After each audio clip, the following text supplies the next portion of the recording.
I'm incredibly excited about the HBAR economy. I think lending and borrowing honestly is going to be a staple functionality for the ecosystem. Brady, welcome back and congratulations. It looks like the launch of your lending platform went really well. I've seen some impressive metrics, but from your point of view, how's it going? Yeah, thanks so much. Super excited. The entire team at Bonzo Finance Labs is pretty elated with how the launch went yesterday. The most important metric that we're focusing on is total value locked. There's a few other key metrics that are really important that are top line, like stablecoin liquidity and borrows or utilization. But TVL is really such a core focus for pretty much any DeFi protocol at this point across the Web3 space. And we smashed through $1 million in TVL of Hedera ecosystem assets within just like the first couple hours of launching. And then now, as of this morning, we're sitting at like 1.71 million. We don't have borrowing enabled yet either. So this is just sort of people who are supplying assets, not using them as collateral to borrow against, and just getting ready for borrowing to be enabled. But I think we're going to be enabling borrowing faster than we anticipated based on the liquidity thresholds that are being met. All right. Well, like you said, you don't have everything integrated yet, but do you mind kind of walking us through and just showing us how to go through the process of supplying liquidity? And I don't know if you have any tests that you can show us anything further, but you're more than welcome to share your screen. Yeah, absolutely.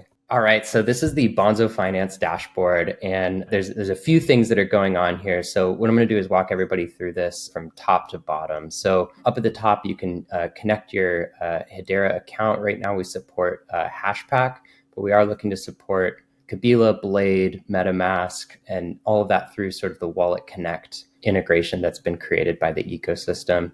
To the left of that, you're going to see an option here that shows points. So we are running a points program on Bonzo Finance. Essentially, points programs run in seasons.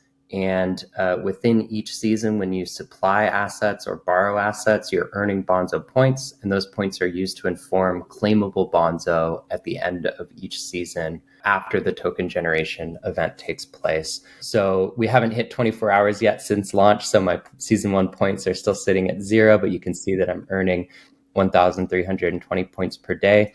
And if you have a Bonzo NFT collectible in the account that you've connected, you do earn a multiplier on those points. So it's 1.1x, 1.2x, 1.3x, and 1.5x, depending on which tier of collectible you're holding. Up at the top here, this describes the number of points earned per $1 of value supplied every 24 hours. And again, points are used to inform sort of claimable Bonzo at the end of each of the points season.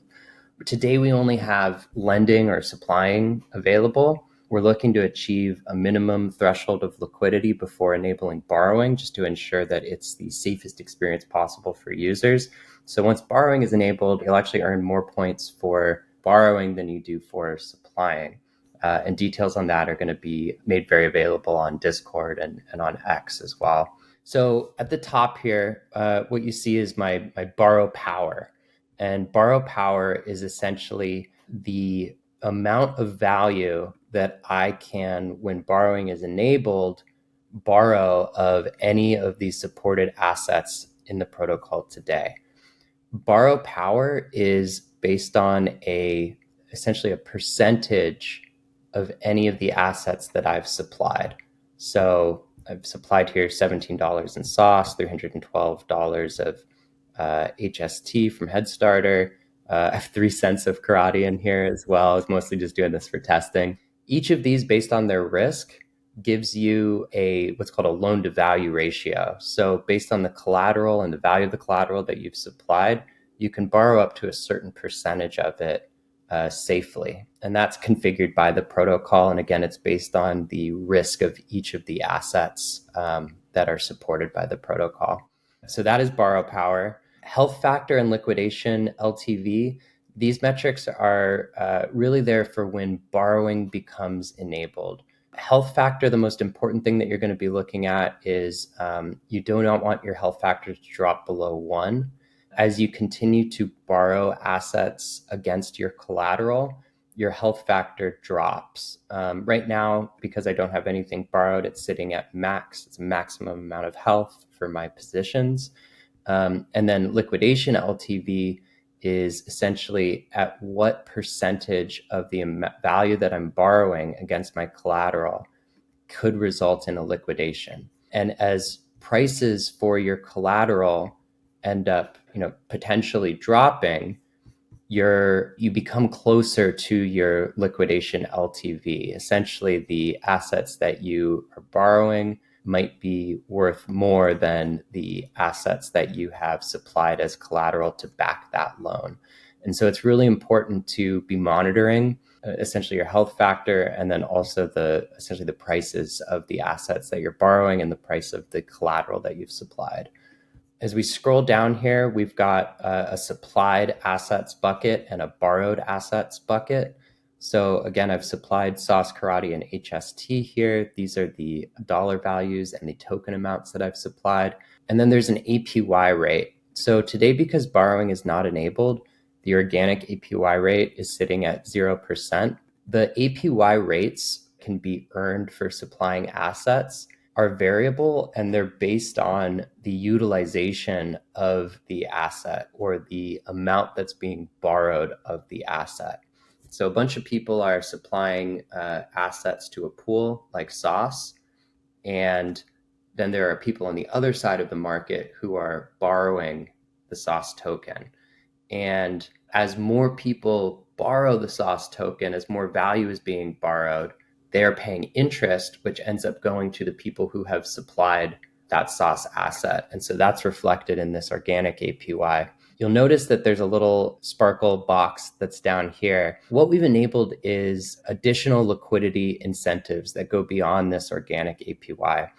And we've partnered with various token-based projects across Hedera, which we're super thankful of their partnership, but they've provided liquidity incentives that are used to support the supplying of liquidity by token holders to the protocol. So for Karate, they passed a governance proposal that granted Bonzo 20 million Karate tokens to use as liquidity incentives.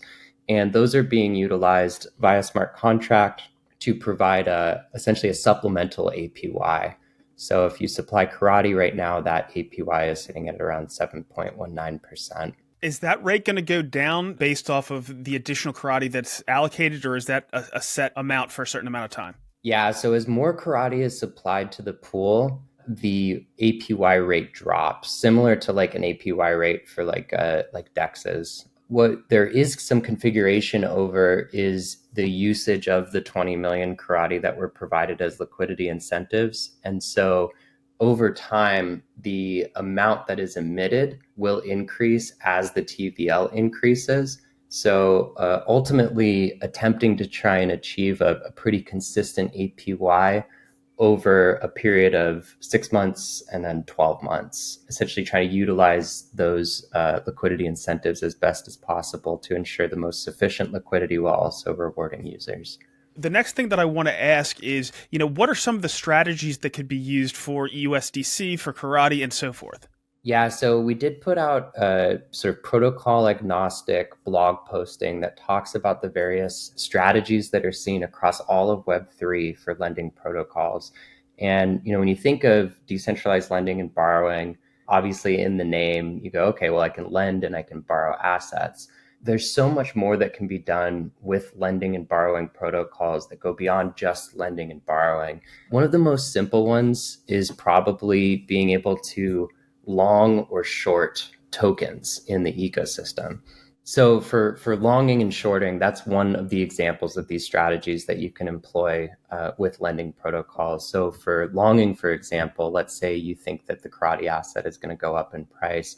What you could do is collateralize Karate. So essentially you supply it as collateral. You borrow US dollar, USDC stablecoin. You go to a decentralized exchange, you swap USDC for Karate, and now you're sitting on essentially what is like a leveraged Karate position. And then after the Karate asset goes up, as you hope it does, you can swap back into the stable coin that you borrowed and repay the loan. and then keep the profits that you made sort of from that transaction. Another one is shorting an asset. So in order to short an asset, what you can do is supply any collateral that you wish. You can borrow the asset that you think is going to drop in price, take that asset to a centralized or decentralized exchange, swap it for a stable coin, hold the stable coin until that price drop that you anticipate takes place, and then swap the USDC back for the asset that was borrowed and repay the loan, and then again keep any profits that were earned. So longing and shorting is one example strategy that we're seeing across the lending and borrowing space in Web3. There's a number of other strategies as well. There's again a blog posting that we wrote called I think it's the DGen's Guide to Lending and Borrowing, and it goes through a number of examples. And just want to be clear too, not financial advice in any way, really just looking to sort of educate the ecosystem in an agnostic way on how people are utilizing lending and borrowing protocols across the space.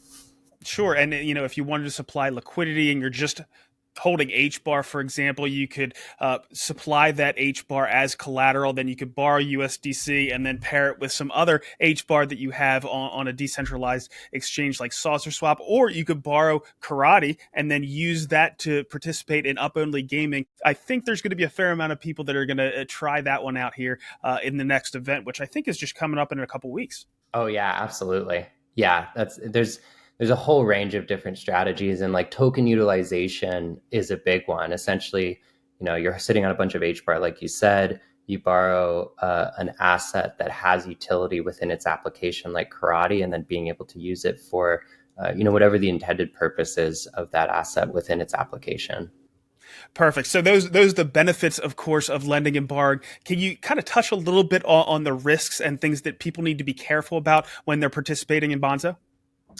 Yeah, so number one, and this is with any DeFi protocol, is smart contract risk. Audits have been done on all of the contracts for Bonzo Finance via HBAR, and those reports are available in our documentation and on our website. But smart contract risk is always a huge risk. It is code at the end of the day, and people can get quite tricky in trying to figure out how to hack and extract value out of that. So we do everything we can to ensure the safety of contracts and the experience, but that's definitely a risk. And then when you start to play around with borrowing, the risk is around potentially getting liquidated.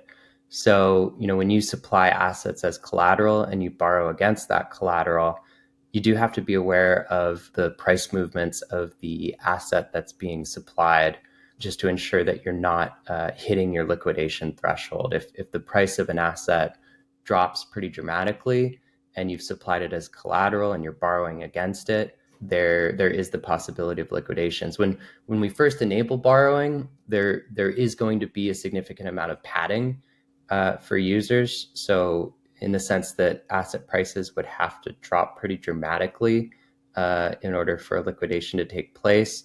The downside of that is that you can only borrow a smaller percentage against the value of the collateral that you've supplied.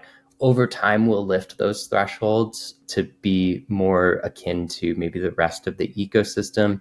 We also have a risk analysis partner that we're going to be working with that essentially takes in data from the Hedera ecosystem, such as like Saucer Swap liquidity pools, external macroeconomic factors, as well as counterparties like the Oracle provider Supra that we're using, and using that data to help inform exactly the risk parameters that need to be set on a per asset basis, again, to ensure just the most safety for users.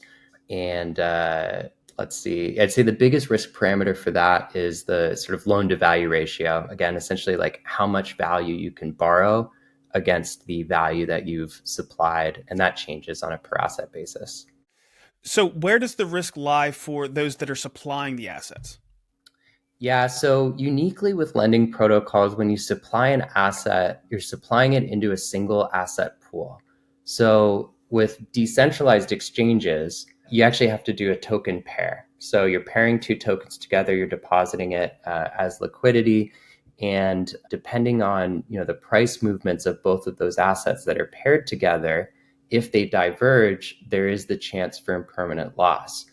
With decentralized lending protocols and Bonzo Finance, each of the asset pools are single asset pools. So you can deposit any asset, there's no risk of impermanent loss.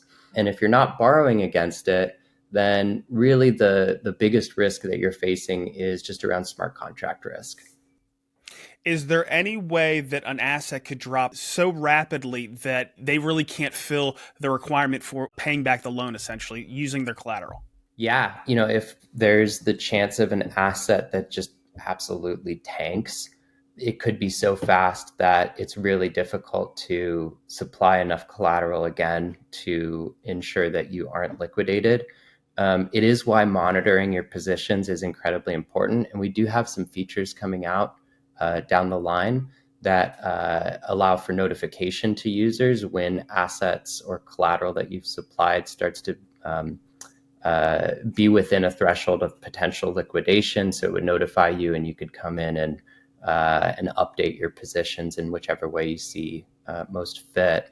There's also, automations that can be done too. So if you are a developer, you can set up automations so that it automatically maybe supplies more collateral to your position if you are within risk of getting liquidated. There's some tools across Web3 that make it really easy for folks to do that without having a developer background. It is something that we're researching and wanting to get integrated into. I think it's just such a valuable feature. It's something that I would want to use if I'm using Bonzo Finance or lending and borrowing in general. So, definitely excited for the future when it comes to these different types of features that also help protect users. All right, good stuff. Now, I know that you're paying attention to the Hedera DeFi landscape all the time. What's your outlook for the HBAR economy going into 2025? I'm incredibly excited about the HBAR economy. I think lending and borrowing, honestly, is going to be a staple functionality for the ecosystem. When you look at any other ecosystem across Web3, any other network, when lending and borrowing comes online, you typically end up seeing a huge increase in metrics related to other protocols in the ecosystem. So lending and borrowing should help support total value locked in Saucer Swap, for example. Like one of the examples that you cited earlier was around borrowing assets to place into liquidity pools on Saucer Swap to earn a reward. That overall boosts TVL for Saucer Swap or any other decentralized exchange on Hedera, as well as just the overall TVL for Hedera. And then the other thing that I'm really excited about is bridges. Recently announced by HBAR Foundation was Axelar and Layer Zero cross-chain messaging. Those cross-chain messaging protocols enable asset bridges that are going to come online that allow for the siphoning of liquidity from other networks into Hedera. And, we've had Hashport for a bit. Hashport's been really amazing. I think most of the utilization of Hashport has been a lot of Hedera users. It's a bit more isolated from the rest of Web3. Axelar and Layer Zero are pretty ubiquitous across the space, and the bridges that use Axelar and Layer Zero are well known by users of many other networks. And so when you enable this bridging functionality combined with incentives in DeFi protocols, you create motivation for net new users to come to Hedera and for liquidity to be brought into Hedera. And on X, I'm scrolling through and I constantly see these maps showing the liquidity being moved from one network to another. Recently the big one was Sui. They've been siphoning a lot of liquidity from Ethereum and I think Solana as well. Base had that sort of same situation. So, I really hope to see the whole ecosystem align around this, because it's not just like a build it and they will come with regards to bridges. It's a very cohesive effort across the entire ecosystem to ensure everything is in place to make it a suitable environment to bring in net new users and net new liquidity.